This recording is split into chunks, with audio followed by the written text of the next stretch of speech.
Bueno, ¿y qué es lo que quieres de mí? Quizás algún tipo de explicación, algún tipo de una gran historia de redención que explique cómo sucedieron los acontecimientos. Tal vez sí hubo una razón, un punto de origen que lo explique todo. Y a su vez, cuando lo comprendas, quizás podrás detestarme un poco menos de lo que haces actualmente. Pero no, no hay una. Nunca tuve tiempo para la redención. Soy, ¿cómo se podría decir? Alguien elemental, axiomático, si así lo prefieres. Alguien que tenía que serlo, dentro de toda esta madeja de falsedades y mentiras. Resulta que me encuentro rodeado. Soy lo que soy. Esa es mi bendición. Y en aras de la simetría, mi maldición. Pero espera, me estoy adelantando. Se me pedía una explicación, por lo que debería comenzar con Colchis. Se podría resumir que todo comenzó allí. Qué lugar tan desesperado y horrible para comenzar. Y aún así, supongo que todos los comienzos siempre lo son. Por todos los dioses, como odiaba Colchis, odiaba el calor, odiaba el polvo y el sudor pegajoso de aquel mundo, incluso antes de saber que existían otros mundos. Maldije a los dioses por hacer de mi hogar aquel lugar tan insoportable. Por algo las religiones prosperan en los desiertos. No hay nada más que hacer, salvo contemplar la miseria. Solía sentarme a la sombra en la casa de mi padre, acuclillado en aquella atmósfera resplandeciente, esperando a que los escorpiones comenzaran a escapar de aquella intensa luz. Los atrapaba con mis manos desnudas y los sostenía, contemplando cómo se retorcían. Les arrancaba las extremidades una por una. A veces me picaban y a veces no. Era una especie de juego, aunque uno no muy saludable. Una vez, una picadura me tuvo con mucha fiebre durante un mes, dejándome y cosiéndome en mi camastro, provocándome convulsiones y visiones. Podría haber muerto, pero, en cualquier caso, no me importaba mucho. Una vez que me recuperé, volví a estar afuera en el porche, esperando que el próximo escorpión estuviera a mi alcance. Desde entonces, siempre he estado jugando el mismo juego, acercándome al peligro y viendo cuánto podía durar antes de que me picara. No importaba en qué ciudad fuera, ni yo mismo las recuerdo apenas.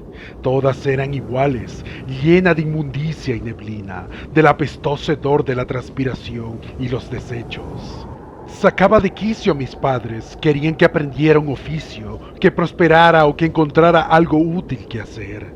Yo no quería nada de eso, quería ser rico sin esfuerzo, quería tener esclavos y concubinas, quería jugar a un juego de escorpiones, pero con las personas. Pasó mucho tiempo antes de que tuviera claro cómo podría conseguirlo, pero el destino halló su forma de guiarme hacia esa oportunidad. Me había dado cuenta, siendo tan observador como era, de que el pacto se había convertido en el tipo de organización en la que yo podría encajar muy bien. Ahora está de moda entre aquellos que todavía fingen mantener registros y contar historias. El pensar en el pacto como en un manantial de piedad, que eran los precursores de la religión fundamental que vino después. Quizás lo fueron, en algunas partes. Quizás en Baradesh lo hicieron como debía ser, pero allá, en las provincias, los sacerdotes habían comenzado a labrarse una reputación. Bebían y se daban a los juegos de apuestas, eran violentos y usaban esa violencia para reunir sus riquezas. Incluso los devotos sabían que no todos los diezmos que pagaban acababan enriqueciendo los templos. Toda la organización era como un ácido corrosivo, como un manantial en mal estado, con un corazón frío y untuoso, alejado de la luz del sol que predicaban. Sabiendo eso, podéis comprender lo atractivo que era eso para mí. Ya me veía en esas túnicas, con un palacio propio, en cuyo patio habría una grandiosa fuente y con mis habitaciones llenas de hermosas jóvenes paseándose vestidas de seda, mientras me dedicaba a contar mis monedas. Sin embargo, Llegar allí no fue sencillo. A pesar de toda su decadencia, los clérigos se aferraban al poder con el rictus de un cadáver reciente. Solo los bien relacionados eran enviados a los seminarios y allí se les enseñaban los antiguos ritos y se les enseñaba cómo interpretar los antiguos textos. Para la escoria callejera como yo, solo podía esperar penurias. Sin embargo, no me rendí. La idea había entrado en mi cabeza y se había quedado allí. Me paseaba por los alrededores de los seminarios, observando a los aspirantes ir y venir, meciéndose en el paso de un perro gordo. Escuchaba por la ventana cuando cantaban sus canciones y comencé a aprender los patrones de las oraciones. A medida que pasaba el tiempo, me volví más audaz. Me metía en los viejos scriptoriums cuando los maestros ya decrépitos se quedaban dormidos y les robaba los libros. Poco a poco comencé a reconstruir los catecismos y las letanías. No tenían ningún sentido, por supuesto, eran solo palabras, pero lo memoricé todo. Todo vino de forma natural, las creyera o no, había nacido para predicar aquellas palabras. Más tarde me las creí, pero en aquel entonces eran solo símbolos, como códigos de una extraña cerradura. Había un joven en mi asentamiento, un hombre piadoso, que se había pintado algunas palabras de los libros sagrados sobre su rostro y cabeza afeitada. Todos los días, al alba, se aplicaba más henna y reescribía los glifos sagrados, solo con la ayuda de un cuenco de plata pulido a modo de espejo. Debido a esto, era considerado una especie de inspiración en nuestro infecto distrito. Hasta mi propia madre, una puerca rechoncha gorda y perezosa, si alguna vez tuve una, se daba cuenta de su esmero. ¿Por qué no puedes ser más como él?, me reprochaba, mientras se dedicaba a morderse las uñas y a contemplarme sentada sin hacer nada en el porche. ¿Por qué no puedes parecerte más a Erebus? ¿Ahora ya me entiendes? Pensamientos como estos tienen un poder terrible. Tomé sus palabras en serio, las sopesé y pensé para mí mismo, ¿por qué no puedo ser yo más parecido a Erebus? Fue exactamente lo mismo que pensé mientras le daba garrote vil a aquel joven.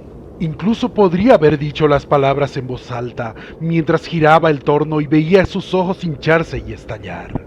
Esa fue la primera vez que arrebaté un alma viviente. Y, ay Dios mío, cómo lo disfruté.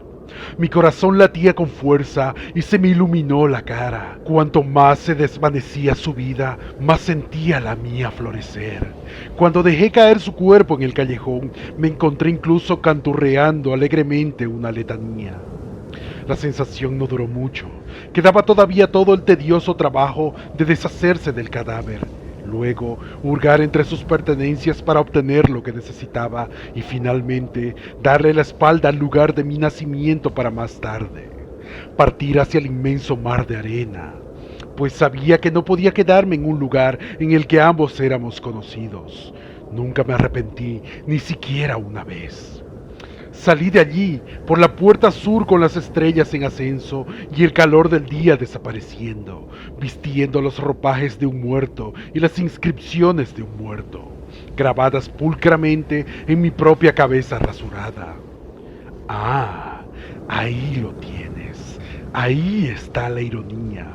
Estas marcas en mi carne, las que me identifican quién soy, jamás fueron mías. Tiempo después, me las dejé para asegurarme de que mi nombre y mi personalidad, robadas, nunca fueran cuestionadas. Con el paso del tiempo, prácticamente olvidé sus orígenes y comencé a preocuparme más por lo que estaba escribiendo. Cuando conseguí hacerme con la aguja de un tatuador, las palabras habían cambiado y el acto era algo más que un disfraz. Originalmente, sin embargo, todo aquello era solo mentiras. Entonces, ¿cuál era mi nombre originalmente? Al igual que el nombre del lugar donde nací, si te digo la pura verdad, eso realmente no me importa. Me he convertido en una especie de demonio que alimenta un alias, un sobrenombre secreto, que solo es un remanso de mi nombre divino, del que solo se hace eco el empirio.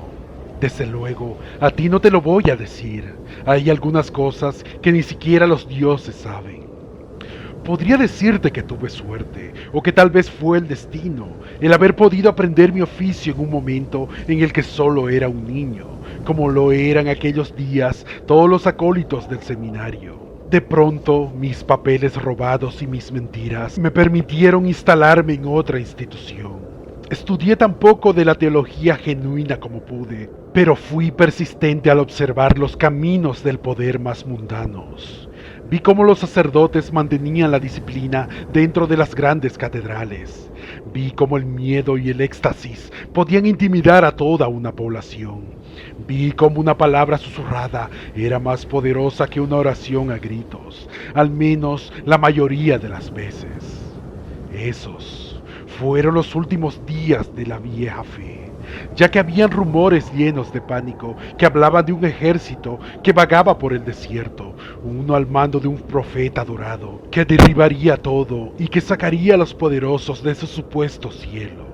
Los jerarcas de la alianza comenzaron a asustarse. Los sacrificios se hicieron más frecuentes, las protestas de fe y la penitencia por los pecados se hicieron con más fervor. Sabía que eso no lo salvaría, el pozo se estaba secando y en cualquier caso yo ya había extraído demasiada agua.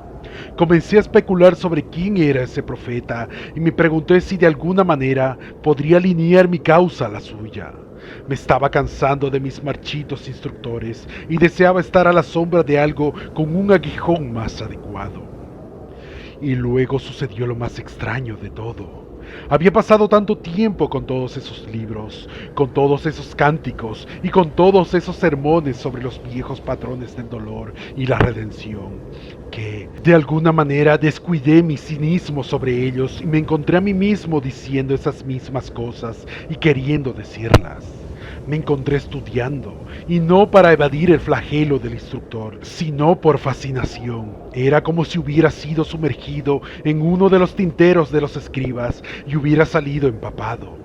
Nunca tuve una epifanía, nunca pasé de ser un incrédulo a un creyente, pero poco a poco comencé a apreciar gradualmente todo cuanto estaba alineado con aquella determinada forma de ser. Se podría decir que, para mí, aquello era algo innato, y me convencí de que había nacido de hecho para esto.